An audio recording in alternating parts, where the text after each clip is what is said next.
आगामी लोकसभा चुनाव में अभी काफी वक्त है, वहीं इसे लेकर देश की सभी बड़ी पार्टियों ने कमर कस ली है।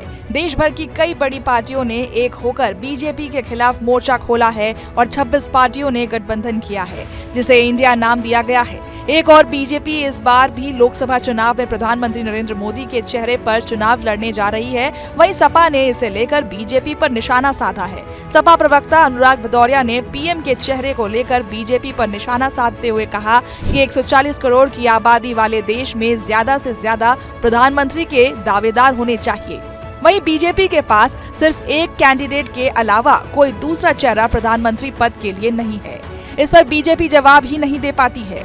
फिलहाल उनके इस बयान के बाद राजनीति काफी गर्माती हुई नजर आ रही है। भारतीय जनता पार्टी में एक चेहरे के अलावा दूसरा चेहरा नहीं है। 140 करोड़ के देश में कम से कम प्रधानमंत्री के दावेदार इतने ज़्यादा चेहरे तो होने चाहिए ना, लेकिन बीजेपी के पास एक चेहरे से ज़्यादा दूसरा चेहरा नहीं है। ये बीजेपी इस पर जवाब नहीं देती है। अनुराग भदौरिया ने आगे कहा कि इंडिया गठबंधन में अखिलेश यादव हैं, नीतीश कुमार हैं, ममता बनर्जी हैं और दूसरे दलों के लोग हैं।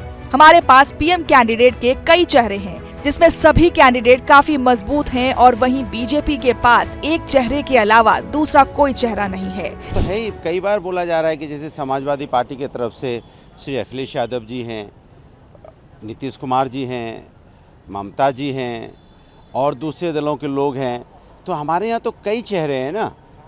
प्राइम मिनिस्टर कैंडिडेट के कई चेहरे हैं, यही लोकतंत्र होता है और सभी मजबूत चेहरे हैं। भारतीय जनता पार्टी में एक चेहरे के अलावा दूसरा चेहरा नहीं है। इसके साथ ही गठबंधन की विचारधारा पर बोलते हुए अनुराग भदौरिया ने कहा कि गठबंधन में सभी पार्टियों की विचारधारा भले ही अलग हो सकती है, लेकिन हमारे अंदर मतभेद नहीं है।